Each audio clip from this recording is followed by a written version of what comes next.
Ibu Bapak, saudara-saudari yang terkasih, para romo, bruder dan para suster yang dikasihi Tuhan. Dalam episode ke-33 ini, kita masih melanjutkan pendalaman topik tentang doa dalam Injil Yohanes.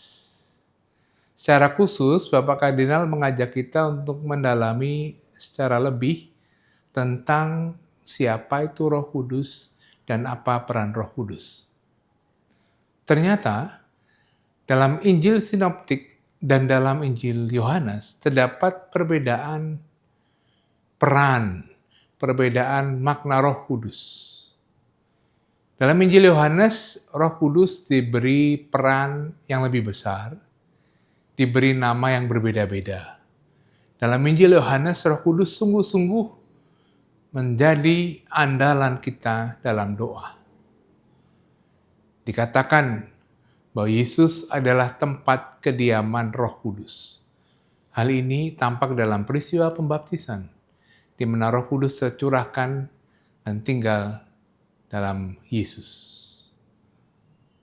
Yang kedua, bagaimana Roh Kudus sungguh dimengerti, dihayati, membuat ciptaan baru.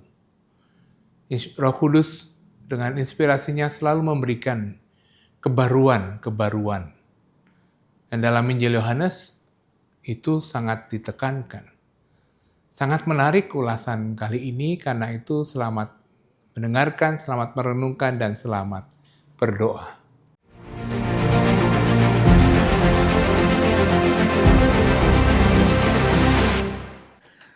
Saudari, saudaraku yang terkasih, kita sudah mulai dengan bahan baru, masih di dalam hubungan dengan percakapan kita mengenai doa di dalam keempat Injil.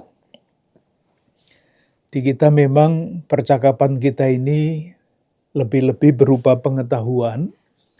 Harapannya pengetahuan yang kita coba gali dari keempat Injil mengenai doa dapat memperkaya doa-doa kita masing-masing. Dan secara khusus kita memang hanya membaca kitab suci dari segi doa berdoa itu. Nanti bisa dikembangkan dengan berbagai macam cara berdoa dengan latar belakang pemahaman kita tentang doa di dalam keempat Injil. Yang terakhir kita bicarakan adalah Injil Yohanes. Dan sekarang kita akan lebih memusatkan perhatian, nanti masih akan kembali ke dalam Injil Yohanes, tetapi dengan cara pandang atau sudut pandang yang berbeda. Perbedaannya apa? Lebih khusus, lebih spesifik, kita akan melihat betapa besar pengaruh Roh Kudus di dalam doa, di dalam diri kita yang berdoa ini. Landasan dari percakapan kita selanjutnya, mungkin akan beberapa pertemuan lagi, itu saya ambil dari surat kepada orang Roma, bab 8, ayat 26. Surat kepada orang Roma, bab 8, ayat 26. Saya baca, demikian juga Roh membantu kita dalam kelemahan kita, sebab kita tidak tahu bagaimana sebenarnya harus berdoa. Jelas ya? Sebab kita tidak tahu bagaimana sebenarnya harus berdoa. Tetapi Roh sendiri berdoa di dalam berdoa untuk kita kepada Allah dengan keluhan-keluhan yang tidak terucapkan.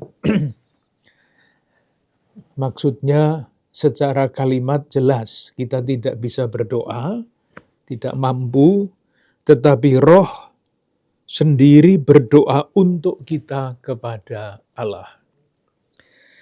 Kita akan menggali peranan roh khususnya di dalam doa.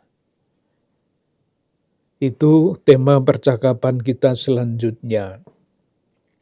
Tetapi kembali lagi, kita bergerak pada tataran faham, pengertian. Itu pun tidak selalu sangat jelas.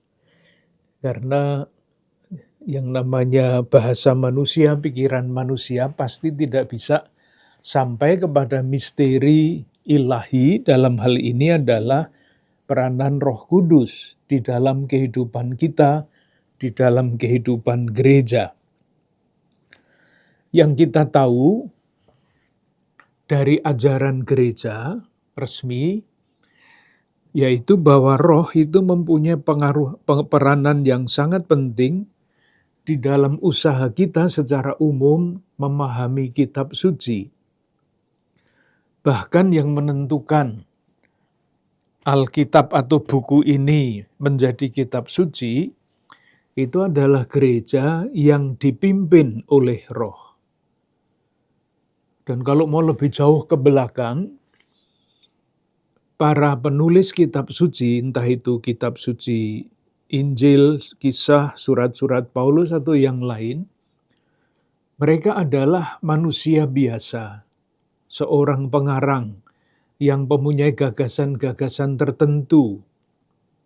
Tetapi berkat bimbingan roh, apa yang mereka tulis, itulah yang mereka tulis itu hanyalah yang dikehendaki oleh Allah. Jadi ini adalah suatu kesimpulan yang diambil oleh gereja sesudah membiarkan dirinya dipimpin oleh Roh Kudus sepanjang hidup gereja. Sampai pada kesimpulan, Roh Kudus itulah yang membimbing para penulis kitab suci, sehingga yang mereka tulis itu hanyalah yang dikehendaki oleh Allah. Dan berkat pimpinan Roh Kudus itu, gereja yang dibimbing oleh Roh Kudus menentukan ini kitab suci. Demikian juga, sadar atau tidak, kalau kita berdoa, meskipun yang mungkin mengarang doa itu adalah kita sendiri, doa berbagai macam kesempatan, ada doa pribadi atau doa dalam puji syukur atau dimanapun, sadar atau tidak sadar, rumusan-rumusan doa, umum, pribadi, resmi, itu adalah doa-doa yang dipimpin oleh Roh Kudus. Itu gagasan dasarnya.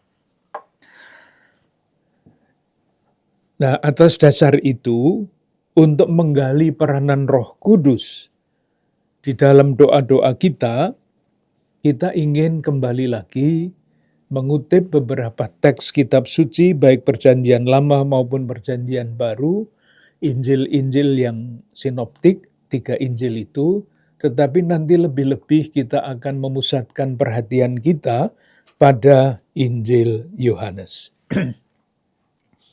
Itu pengantarnya.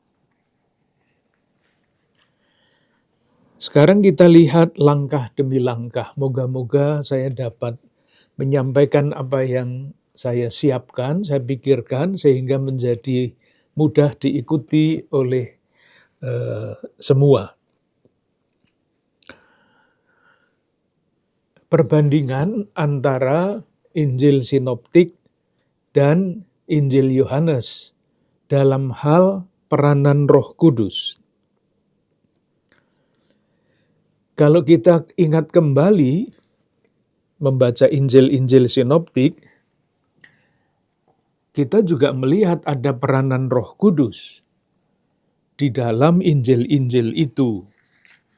Dikatakan misalnya ketika Yesus dibaptis, sama kisahnya, Roh turun atas Yesus. Tapi nanti akan kita lihat bahwa bahasa Yohanes itu sangat khas. Bahkan ketika dia meskipun tidak menjelaskan, tidak menceritakan peristiwa Yesus dibaptis, yang menceritakan turunnya Roh Kudus. Mengandaikan ada peristiwa baptis, tapi rumusannya sangat khas. Nanti akan kita lihat. Jadi misalnya kita lihat salah satu ayat dari Injil Sinoptik. Kita ambil saja Injil Lukas bab 12. Ini dengan paralelnya yang ada juga di dalam Injil Markus dan Matius. Lukas bab 12 ayat 11 sampai 12. Lukas bab 12 ayat 11 sampai 12. Jadi kalau kita lihat di bawah judul itu, ada juga di dalam Injil Matius bab 10, dan bisa dibaca nanti Injil Markus bab 13 ayat 11. Saya baca ayatnya begini. Apabila orang menghadapkan kamu kepada majelis-majelis, atau kepada pemerintah-pemerintah dan penguasa-penguasa, janganlah kamu khawatir bagaimana dan apa yang harus kamu katakan untuk membela dirimu. Nah, sekarang sebab pada saat itu juga Roh Kudus akan mengajar kamu apa yang harus kamu katakan. Roh Kudus. Hanya dipakai istilah Roh Kudus. Nah, sekarang kita coba lihat di dalam Injil Yohanes. Sebetulnya kita sudah lihat, tinggal mengulang saja. Di dalam Injil Yohanes, yang namanya Roh Kudus itu tampilnya dalam berbagai macam peran. Bahkan namanya juga berbeda-beda. Sambil menghafalkan yang sudah kita ingat, karena ini menjadi penting kalau kita bicara tentang Roh Kudus. Kita ambil saja Injil Yohanes bab 14. Sudah berkali-kali kita baca. Bab 14 ayat 16. Aku akan minta kepada Bapa. Rumusan-rumusan seperti ini tidak ada di dalam Injil yang lain.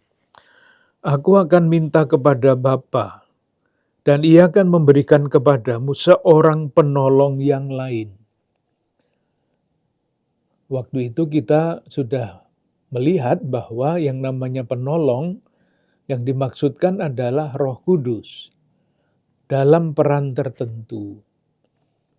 Namanya juga bukan Roh Kudus dalam arti yang harafiah, tetapi ini disebut Parakletos. Supaya Ia menyertai kamu selama-lamanya, yaitu roh kebenaran. Nah, sudah ada istilah lain lagi, ada roh penolong, ada roh kebenaran. Ayat 17. Kita loncat ke ayat 26. Saya baca mulai ayat 25. Semuanya itu kukatakan kepadamu, selagi aku berada bersama-sama dengan kamu. Tetapi penghibur, nah kata lain lagi, dalam bahasa Indonesia, ini sama dengan penolong, kata aslinya adalah Parakletos, tetapi penghibur yaitu Roh Kudus. Jadi jelas sama. Yang akan diutus oleh Bapa dalam namaku, dialah yang akan mengajarkan segala sesuatu kepadamu dan selanjutnya. Kalau mau dibaca ayat 27, peranan dari Roh Kudus itu apa?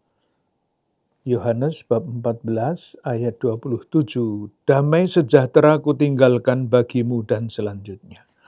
Nanti bisa dibaca sendiri. Lebih daripada itu, jadi sudah dibandingkan ya di dalam Injil Sinoptik, Roh Kudus pasti ada. Karena tanpa Roh Kudus kita tidak pernah dapat kisah tentang Yesus. Tetapi di dalam Injil Yohanes, Roh Kudus itu peranannya macam-macam. Apalagi kalau kita membaca secara keseluruhan, melihat Injil Yohanes ini secara keseluruhan, di dalam ilmu tafsir kitab suci, itu ada yang namanya inklusio. Inklusio itu maksudnya di depan dipakai kata tertentu, di belakang dipakai kata yang sama. Jadi menjadi kata itu menjadi kerangka dari seluruh Injil. Pasti masih ingat ketika kita bicara tentang Yesus dengan Bapa. Ketika Yesus pertama kali bicara, ia bicara tentang Bapa.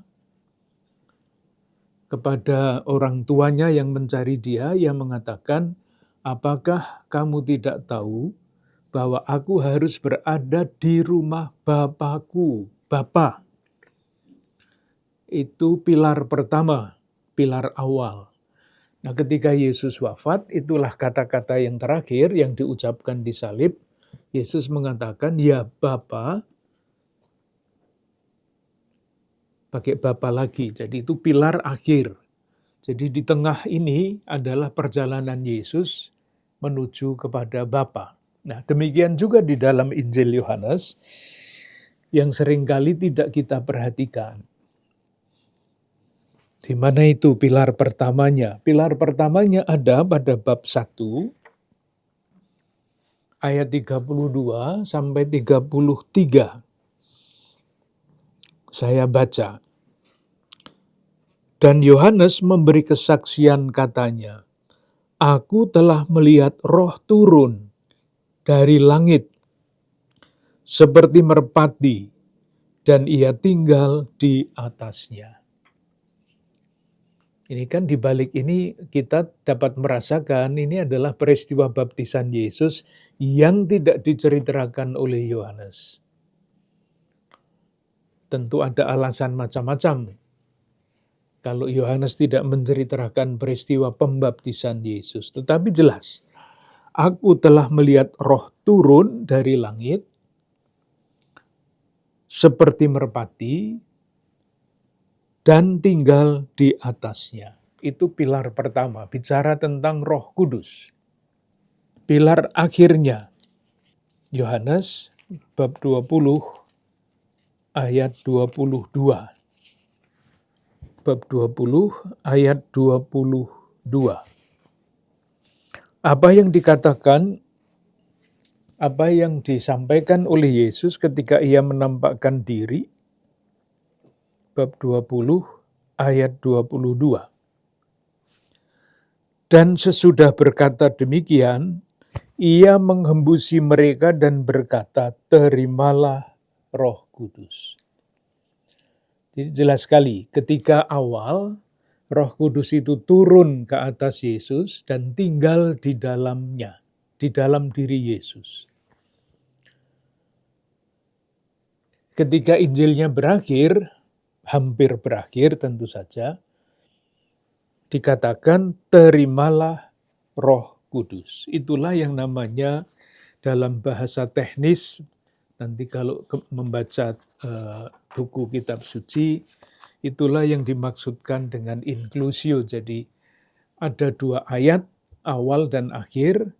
Di tengah-tengah itu adalah kisah yang boleh dikatakan bisa dibaca dari kata kunci yang ada pada pilar awal, pilar akhir itu. Itu pendahuluan yang berikutnya. Nah, sekarang kita mau mencoba melihat beberapa teks, jadi peranan Roh Kudus di dalam Injil Yohanes, di dalam beberapa teks, dan kita beri judul, kalau mau mengubah terserah, tetapi diusulkan judul-judul ini. Yang pertama, Yesus adalah tempat kediaman Roh Kudus. Itu judul yang pertama. Teksnya sudah kita lihat, yaitu bab 1 Injil Yohanes ayat 32.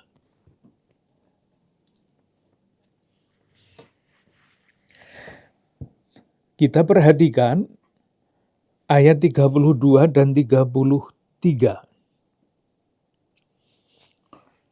Aku melihat roh turun dari langit seperti merpati dan ia tinggal di atasnya.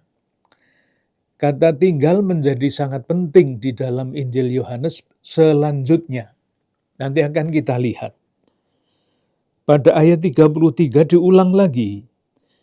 Dan aku pun tidak mengenalnya, tetapi dia yang mengutus aku untuk membaptis dengan air telah berfirman kepadaku, jikalau engkau melihat roh itu turun ke atas seorang dan tinggal di atasnya, sudah 2 kali kata tinggal dipakai, dialah itu yang akan membaptis dengan Roh Kudus. Dan aku telah melihatnya dan memberi kesaksian, ia inilah anak Allah. Ada beberapa kali dipakai kata tinggal. Tentu saja ini semua ada hubungannya dengan ayat 31, yaitu pembaptisan. Sekali lagi, Yohanes tidak menceritakan peristiwa pembaptisan Yesus, tetapi mengandaikan kata-kata ini di latar belakang adalah peristiwa Yesus. Peristiwa pembaptisan. Nah, kalau mau ingat, tapi jangan moga-moga tidak membingungkan, saya beri tanda kurung soal peristiwa pembaptisan Yesus itu. Kalau kita membandingkan kisah pembaptisan Yesus yang tidak diceritakan di dalam Injil Yohanes, kita ambil saja misalnya Matius, kisah pembaptisan Yesus menurut Matius. Nanti ada persoalan kalau membaca Injil Matius itu. Bab 3 ayat 13 sampai 17. Saya tunjukkan soalnya. Maka datanglah Yesus dari Galilea ke Yordan. Ini dalam tanda kurung ya. Moga-moga tidak mengganggu jalan pikiran kita. Untuk dibaptis olehnya. Jadi Yesus datang untuk dibaptis olehnya. Tetapi Yohanes mencegah dia, katanya, akulah yang perlu dibaptis olehmu dan engkau yang datang kepadaku.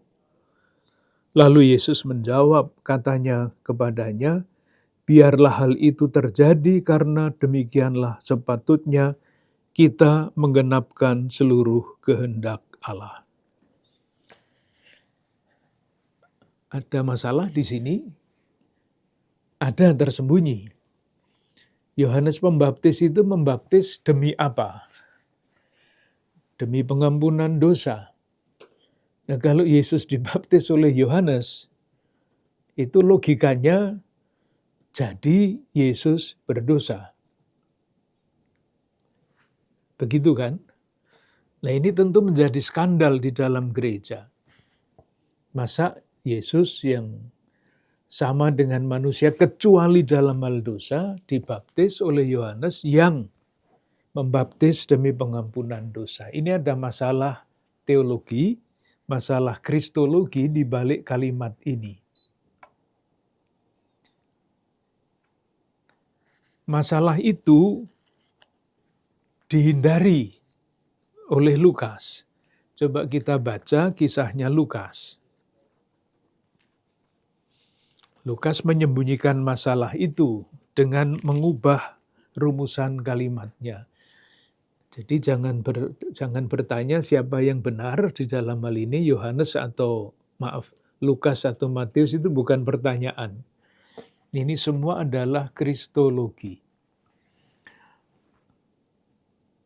Lukas bab 3 ayat 21 sampai 22. Ketika seluruh orang banyak itu telah dibaptis, dan ketika Yesus juga dibaptis dan sedang berdoa.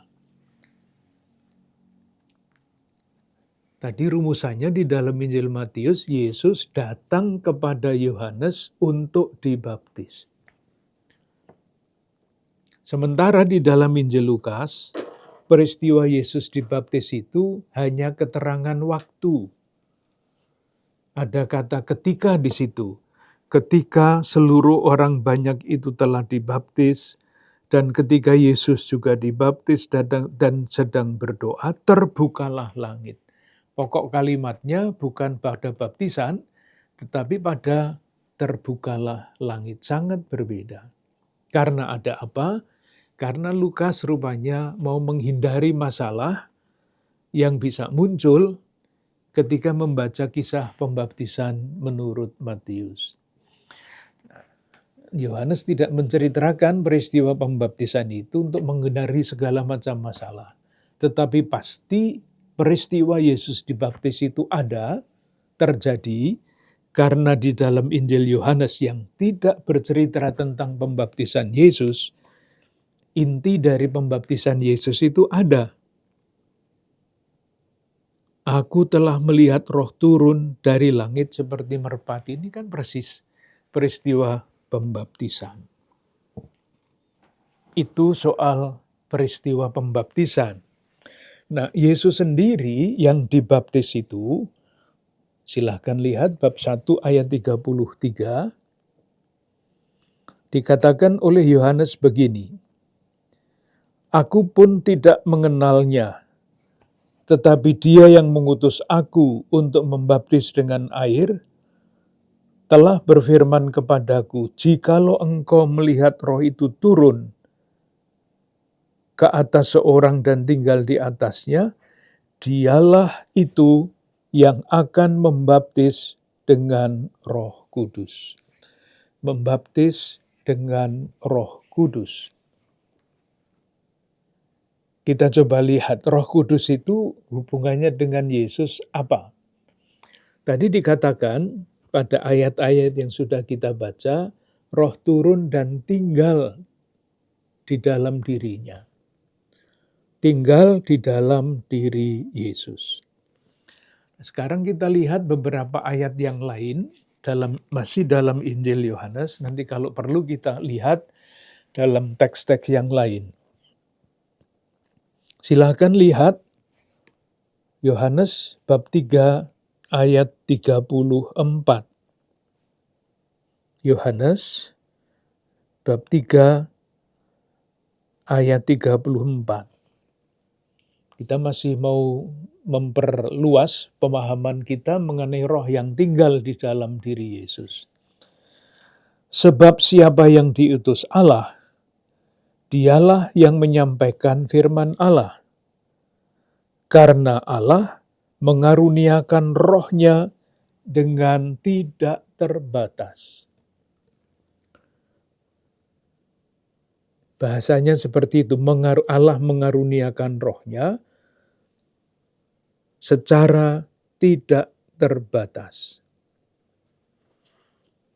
Artinya Roh Kudus itu memenuhi hidup Yesus, Yesus penuh dengan Roh Kudus, dan dari kepenuhannya,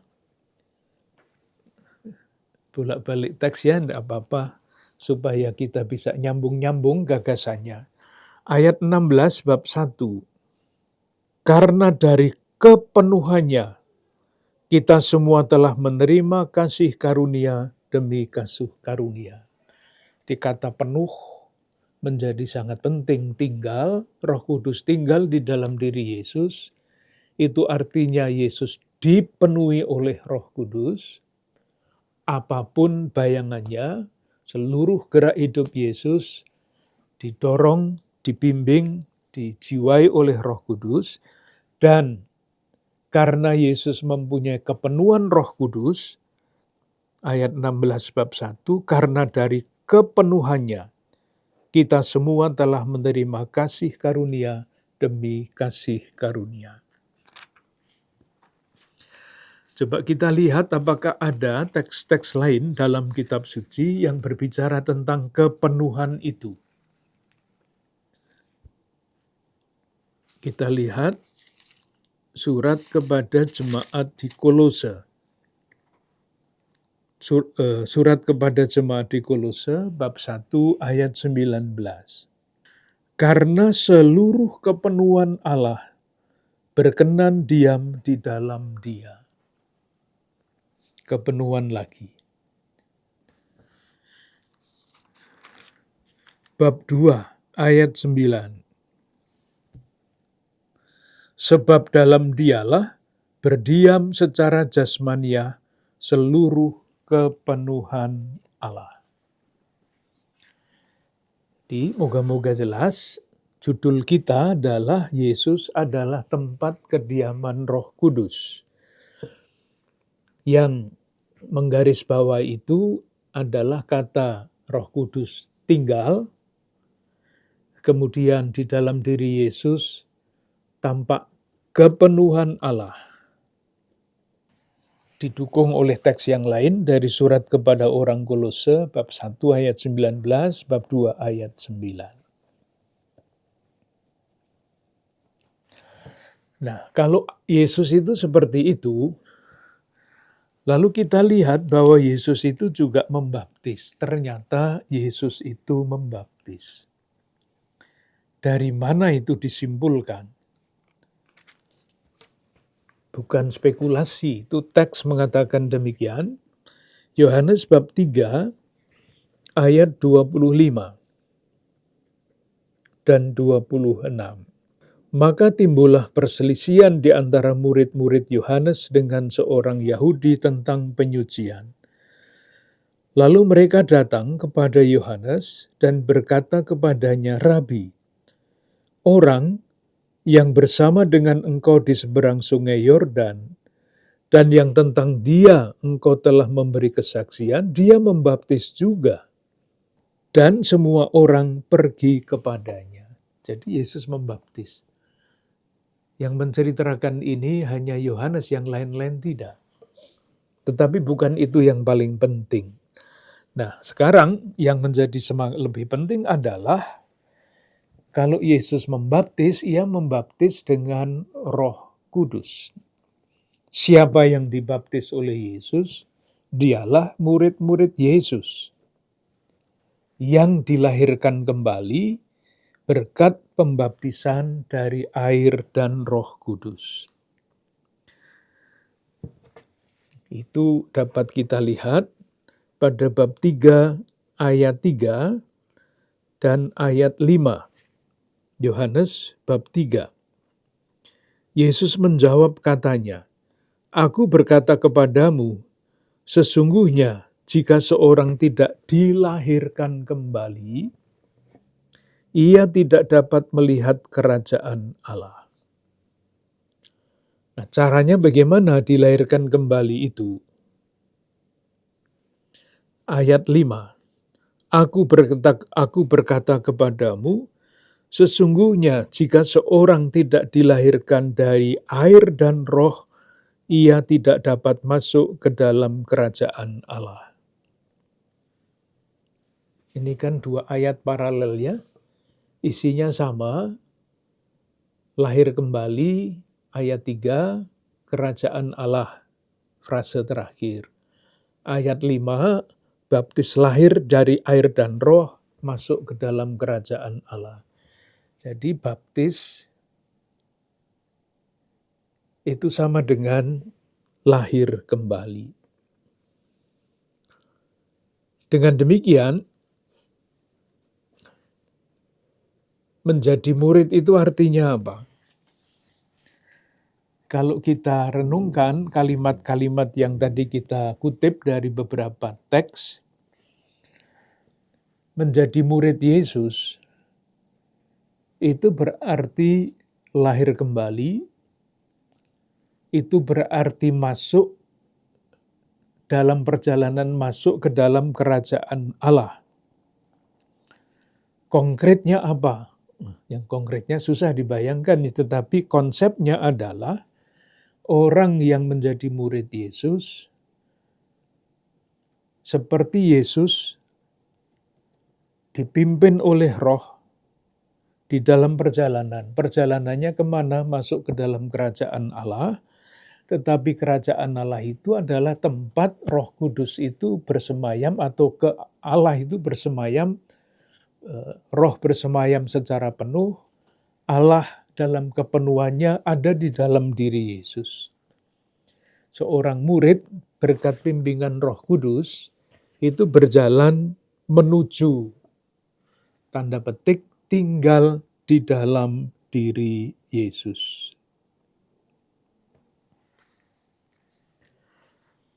Moga-moga tidak terlalu sulit dibayangkan. Jadi Yesus dipenuhi oleh Roh Kudus, murid-murid dibaptis dari air dan Roh Kudus, dipimpin oleh Roh Kudus itu yang memimpin Yesus berjalan pelan-pelan menuju kerajaan Allah, bukan wilayah geografis, tetapi berarti tinggal di dalam diri Yesus. Semakin tinggal di dalam diri Yesus.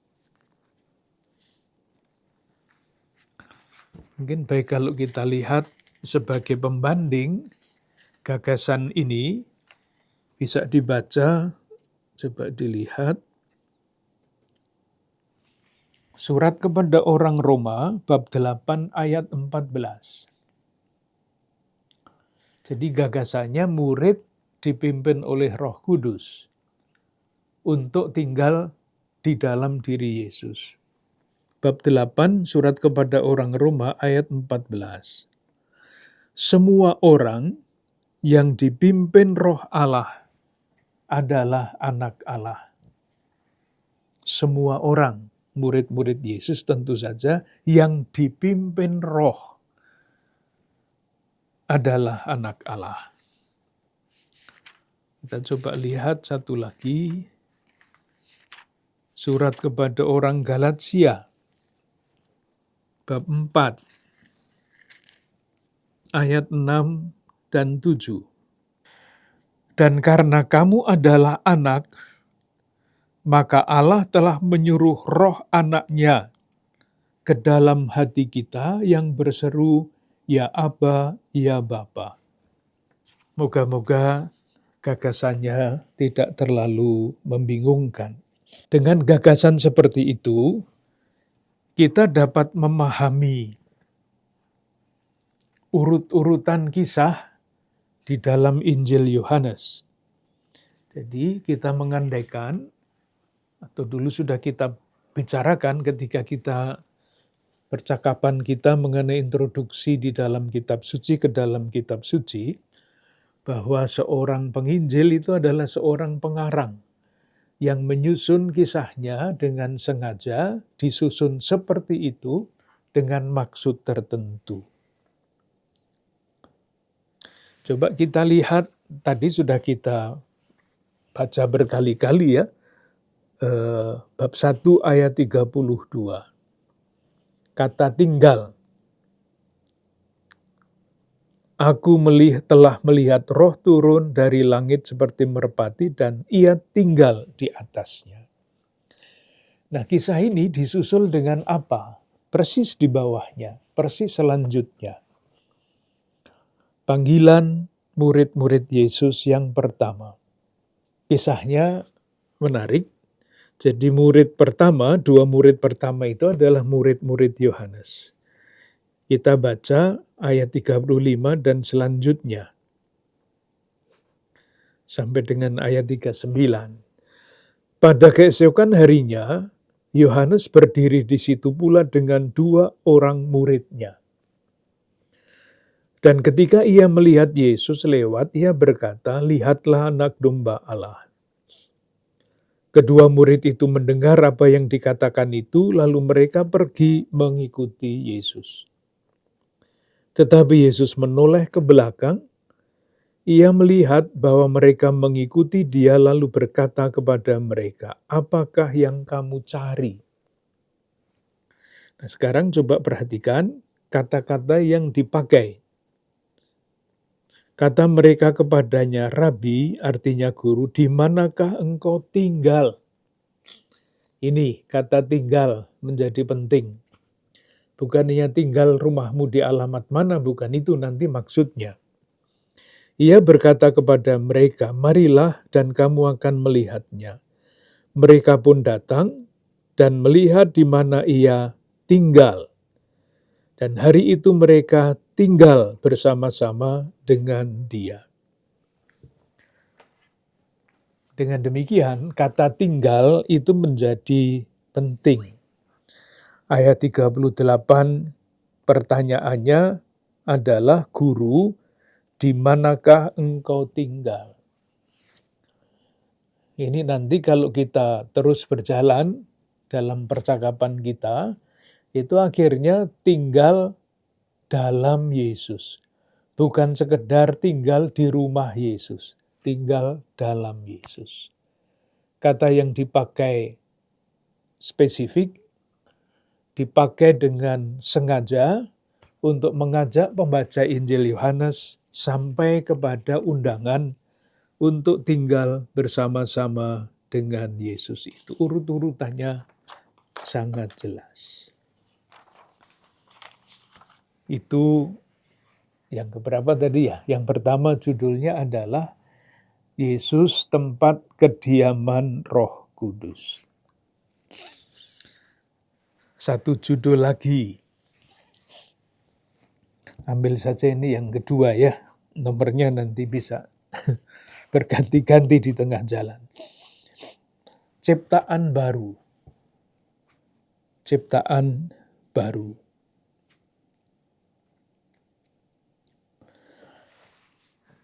Dikatakan tadi dalam kesaksian Yohanes, aku telah melihat Roh turun dari langit seperti merpati.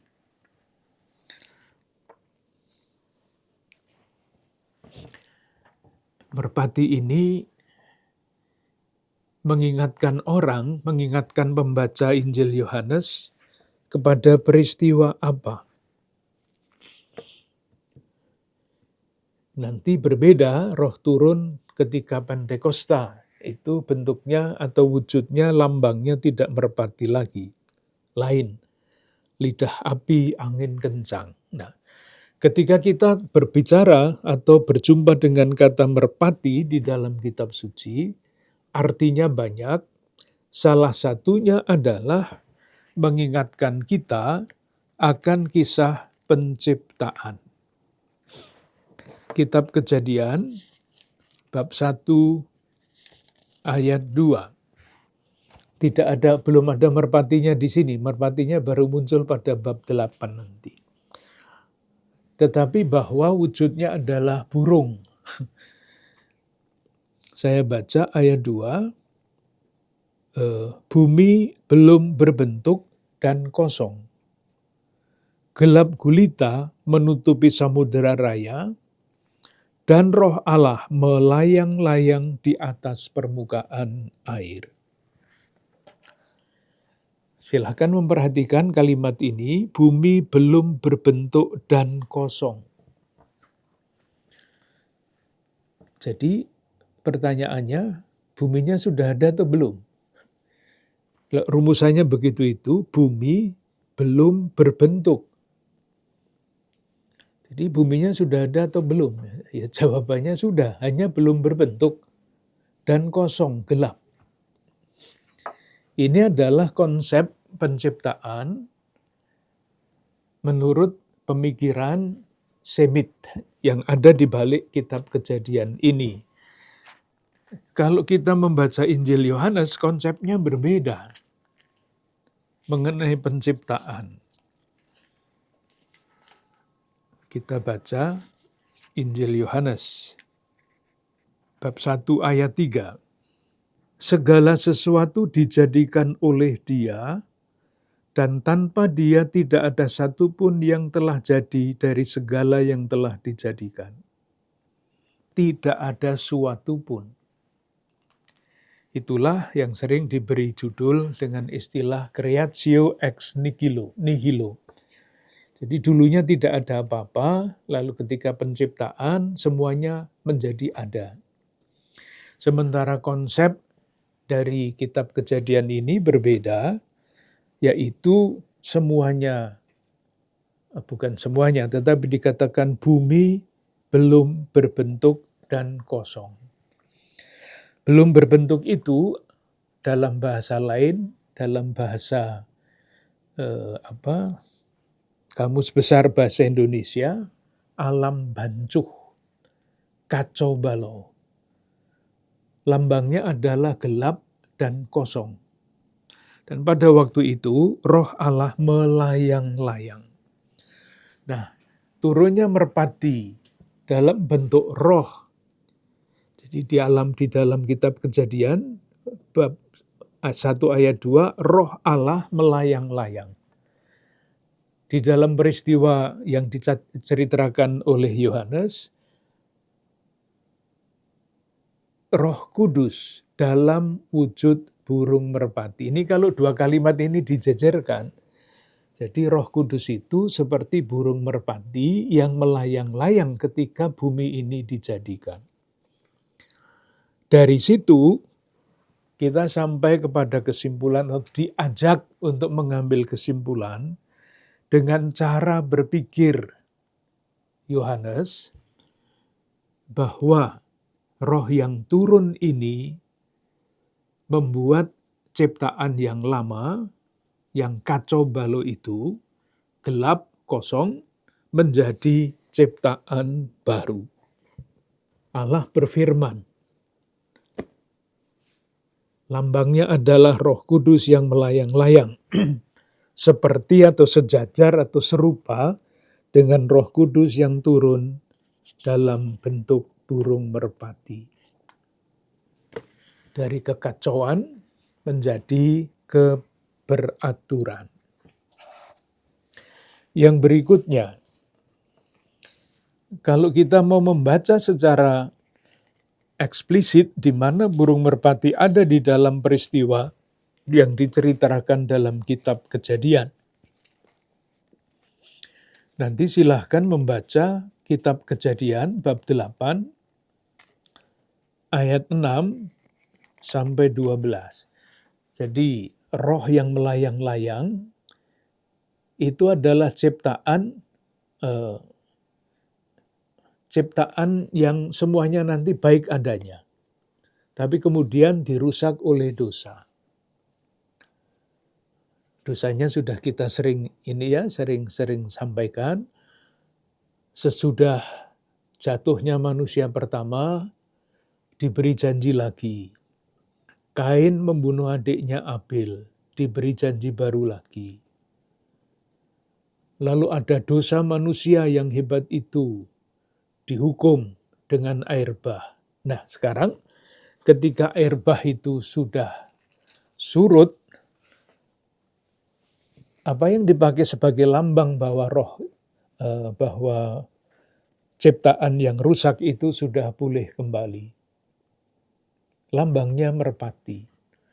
Dari situ kita bisa menyimpulkan dan diajak untuk mengambil kesimpulan bahwa Roh Kudus itulah yang membuat kita ini menjadi ciptaan baru.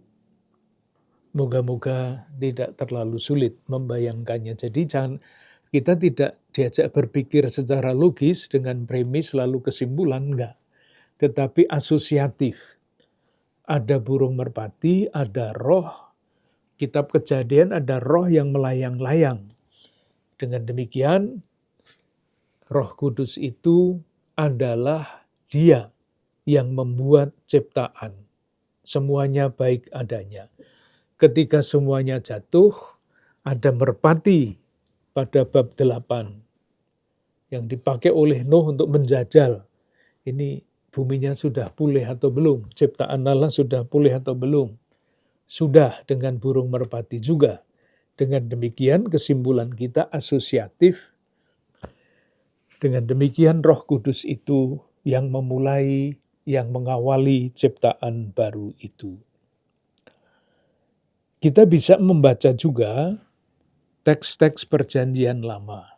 Kita coba lihat saja, tidak langsung berbicara dengan kata yang eksplisit ciptaan baru, tetapi kita coba lihat saja ayat-ayat ini.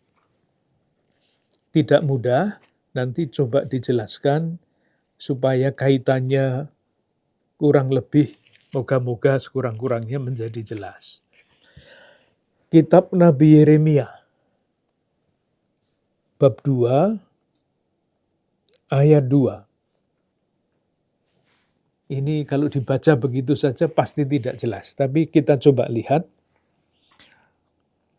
Judulnya adalah Israel murtad kepada Tuhan. Apa yang diceritakan di sini, apa yang disampaikan di sini, beginilah firman Tuhan. Aku teringat kepada kasih-Mu pada masa mudamu, kepada cinta-Mu pada waktu Engkau menjadi pengantin. Bagaimana Engkau mengikuti aku di padang gurun, di negeri yang tiada tetaburannya. Ini adalah peristiwa yang diingat di sini adalah ketika umat Allah Perjanjian Lama mengembara di padang gurun. Jadi dikatakan, aku teringat kepada kasih-Mu. Kapan umat Allah Perjanjian Lama itu menyatakan kasihnya kepada Allah? Padang gurun. Di padang gurun itu dengan segala macam cerita naik dan turunnya, padang gurun adalah lambang juga saat ketika umat Allah Perjanjian Lama itu setia kepada Allah. Itulah ciptaan baru.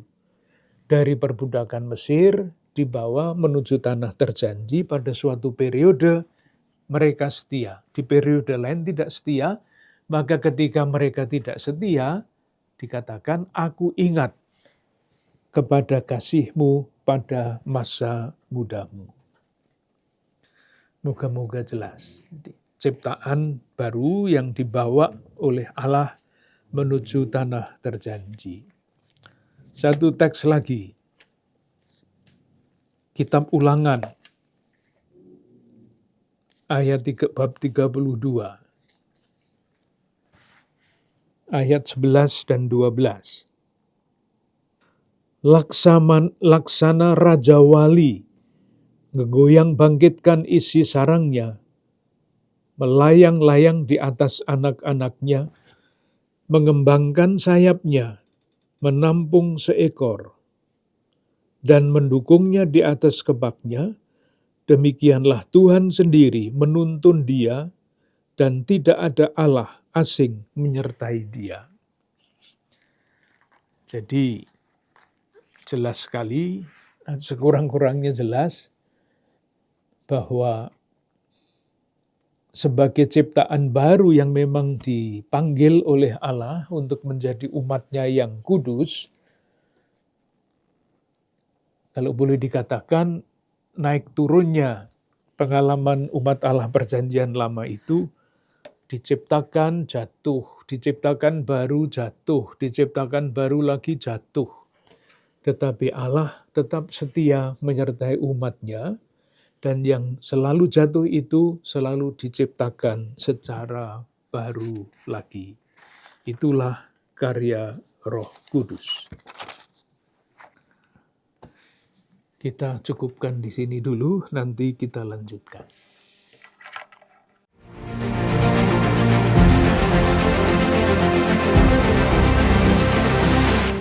Saudara-saudari yang terkasih,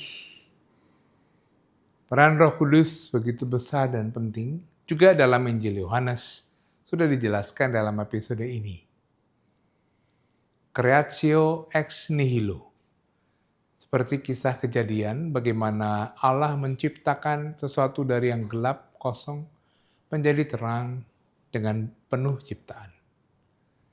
Roh Kudus dilambangkan dengan burung merpati. Ketika pembaptisan Yesus, merpati turun, Roh Kudus turun ke atas Yesus. Dan terciptalah ciptaan dan kasih yang baru. Kita mohon rahmat Tuhan agar kita membuka hati kita bagi karya Roh Kudus. Agar selalu ada kebaruan-kebaruan dalam hidup kita, hidup keluarga kita, dan masyarakat kita. Kita mohon berkat Tuhan. Semoga saudara-saudari sekalian beserta keluarga dan komunitas senantiasa dibimbing, dilindungi, dan diberkati oleh Allah yang Maha Kuasa, Bapa, Putra, dan Roh Kudus. Amin. Terima kasih, sampai jumpa.